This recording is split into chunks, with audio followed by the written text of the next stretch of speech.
తెలంగాణలో రెండో దశ పంచాయతీ ఎన్నికల ఓట్ల లెక్కింపు కొనసాగుతున్నాయి. ఈ నేపథ్యంలోనే ఆయా గ్రామాల్లో ఫలితాలు ఒక్కొక్కటిగా వస్తున్నాయి. తొలుత వార్డు స్థానాలు, ఆ తర్వాత సర్పంచ్ ఓట్లు లెక్కిస్తున్నారు. సర్పంచ్ ఫలితాలను ప్రకటించిన అనంతరం ఉప సర్పంచ్ ఎన్నిక నిర్వహిస్తారు. వార్డు సభ్యులతో సమావేశం నిర్వహించి ఉప సర్పంచ్ ఎన్నిక చేపడతారు.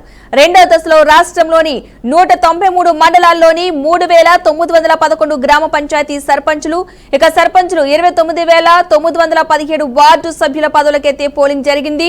12,782 మంది సర్పంచ్ పదవులకు, 71,071 మంది వార్డు సభ్య స్థానాలకు అభ్యర్థులు బరిలో నిలిచారు. అయితే వికారాబాద్ జిల్లా మర్పల్లి మండలం రాంపూర్ లో కాంగ్రెస్ బలపరిచిన అభ్యర్థి గొల్ల రమాదేవి కేవలం ఒకే ఒక్క ఓటు తేడాతో గెలిచారు. కామారెడ్డి జిల్లా ఎల్లారెడ్డి మండలం మౌలాన్ ఖేడ్ సర్పంచ్ గా చంద్రశేఖర్ అనే అభ్యర్థి 2 ఓట్ల తేడాతోనే విజయం సాధించారు. ఇక సూర్యాపేట జిల్లా కోదాడ మండలం కూచిపూడి తండాలో కాంగ్రెస్ మద్దతుదారు హజీనాయక్ 5 ఓట్ల తేడాతో గెలిచారు. అలాగే నిజామాబాద్ జిల్లాలోని మోపాల్ మండలం కులస్పూర్ తండాలో కాంగ్రెస్ బలపరిచిన అభ్యర్థి లలితాభాయ్ కేవలం 5 ఓట్ల తేడాతోనే సర్పంచ్ గా గెలుపొందారు. రైట్, ఇదే అంశానికి సంబంధించిన పూర్తి సమాచారాన్ని మా ప్రతినిధి రాజు అందిస్తారు. రాజు, చెప్పండి, అప్డేట్స్ ఏంటి? ఉమ్మడి నిజామాబాద్ జిల్లాలో రెండో దశ ఎన్నికలైతే పూర్తయ్యాయి. రెండో దశలో నిజామాబాద్ జిల్లాకు సంబంధించి ప్రధానంగా దర్పల్లి, డిచ్పల్లి, ఇందల్వాయ్, మాక్లూర్, మోపాల్, నిజామాబాద్ రూరల్, సిరికొండ, అలాగే ఆర్మూర్ డివిజన్ లోని జక్రన్పల్లి మండల కేంద్రానికి సంబంధించి ఈ ఎన్నికలు అయితే జరిగాయి. మొత్తం 158 గ్రామ పంచాయతీలకు 1081 వార్డు మెంబర్లకు ఎన్నిక జరిగింది. ఇందుకోసం అధికారులు మొత్తం 1476 పోలింగ్ కేంద్రాలు ఏర్పాటు చేసి కట్టుదిట్టమైన భద్రత మధ్య ఎన్నికలు నిర్వహించారు.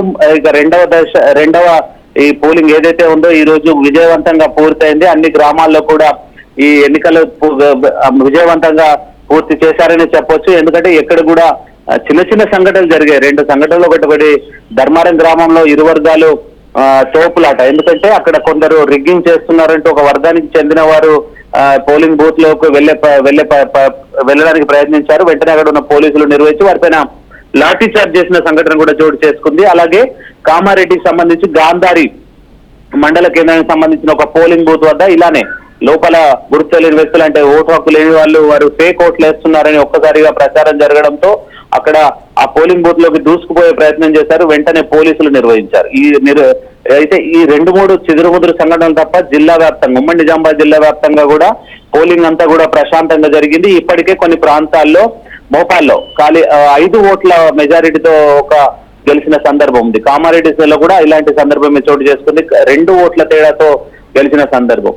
ఇలా ఇది సర్పంచ్ కు సంబంధించి చాలా గ్రామాల్లో ఇప్పటికే చివరి దశకు చేరుకునే ఓట్ల లెక్కింపు కూడా చివరి దశకు చేరుకుంది. ఎక్కడైతే తక్కువ ఓట్లు 600 నుంచి 700 మధ్య ఓట్ల ఉన్న దగ్గర ఇప్పటికే ఫలితాలను వెల్లడిస్తున్నారు అధికారులు. మొదట మాత్రం ఈ వార్డు మెంబర్లను లెక్కించిన తర్వాత సర్పంచ్ ఎన్నికలు లెక్కిస్తున్నారు. అలాగే కొన్ని ప్రాంతాల్లో సర్పంచ్ తర్వాత ఓట్లు తక్కువ ఉన్న దగ్గర మాత్రం ముందు సర్పంచ్ లెక్కిస్తున్నారు. ఇప్పుడైతే ప్రస్తుతం ఇప్పుడుగా ఒక్కొక్క ఫలితాలు అయితే ఇప్పుడు వెలువడుతున్నాయి. ఎక్కువగా మెజారిటీ స్థానాలు మాత్రం ఎవరైతే కాంగ్రెస్ సానుభూతి పరులు, కాంగ్రెస్ బలపరిచిన వ్యక్తులు వాళ్ళు మాత్రమే ఎక్కువగా సీట్లు గెలిచినట్టుగా తెలుస్తోంది. ఎందుకంటే ఈ కాంగ్రెస్ ప్రభుత్వ పథకాల ఎఫెక్ట్ అయితే క్లియర్ గా కనపడుతోందనే చెప్పొచ్చు.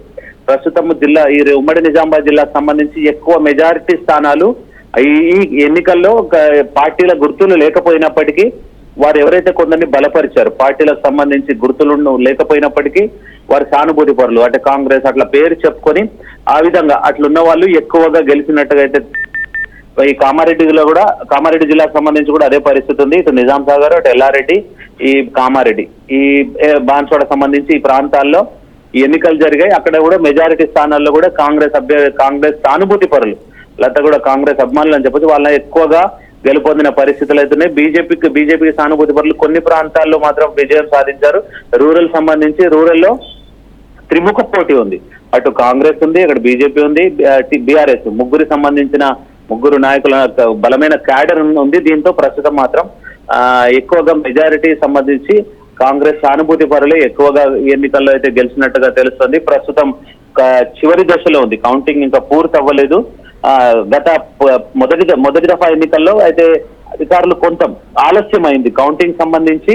కొన్ని గ్రామాల్లో ఏంటంటే ఎక్కువగా అక్కడ కొన్ని గొడవలు జరగడము, రిగ్గింగ్ జరిగిందంటూ కొందరు ప్రచారం చేయడము, అక్కడ అందరూ కౌంటింగ్ ని ఆపివేయడము, అట్లా కొన్ని సందర్భాలు కొన్ని జరిగినాయి, ఓట్లు మిస్ అయినాయి అని అట్లా కొన్ని సందర్భాలు జరిగిన సందర్భంలో అధికారులు ముందే ఈ రోజు డిఫరెంట్ చేశారు. ఎవరిదైనా ఓటు అక్కడ డౌట్ఫుల్ గా ఉంటే అక్కడే ఒక కౌంటర్ ఏర్పాటు చేసి అక్కడే దాన్ని నివృత్తి చేసిన తర్వాత లోబడి పంపించారు.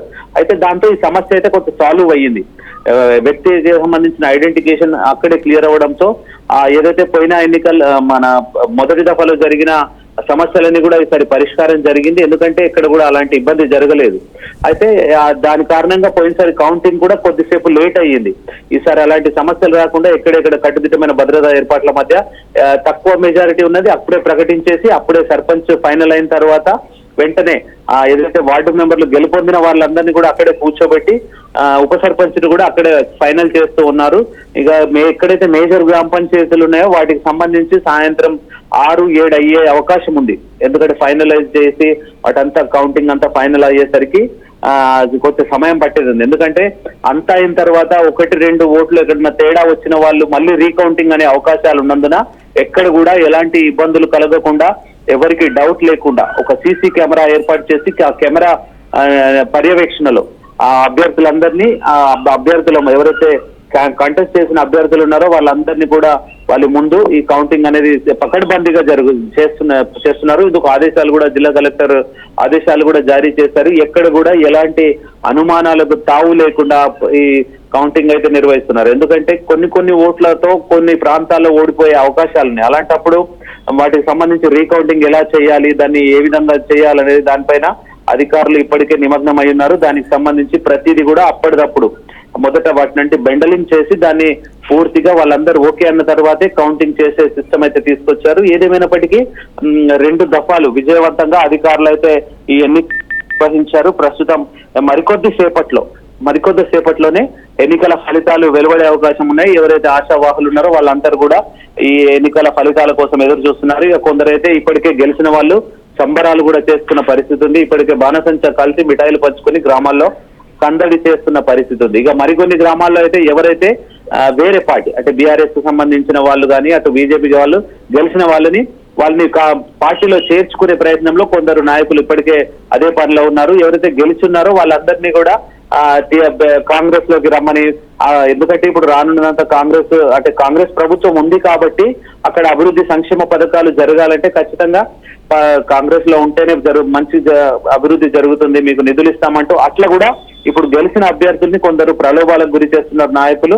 ఇక గెలిచిన అభ్యర్థుల్ని తమ వైపు తీసుకునే ప్రయత్నం కూడా గ్రామాల్లో జరుగుతుంది. ఇక 3వ దఫా ఎన్నికలకు సంబంధించి అధికారులు ఇప్పటికే పూర్తి స్థాయి ఏర్పాట్లు కూడా చేశారు. ప్రలోభాలు కూడా ప్రారంభమయ్యాయి. ఏదేమైనప్పటికీ 2 దశల్లో అధికారులు విజయవంతం అయ్యారనే చెప్పవచ్చు. ఏదేమైనప్పటికీ సర్పంచుల ఫైనలైజ్ కూడా మరికొద్ది సేపట్లోనే కానుంది. Right, thank you Raju.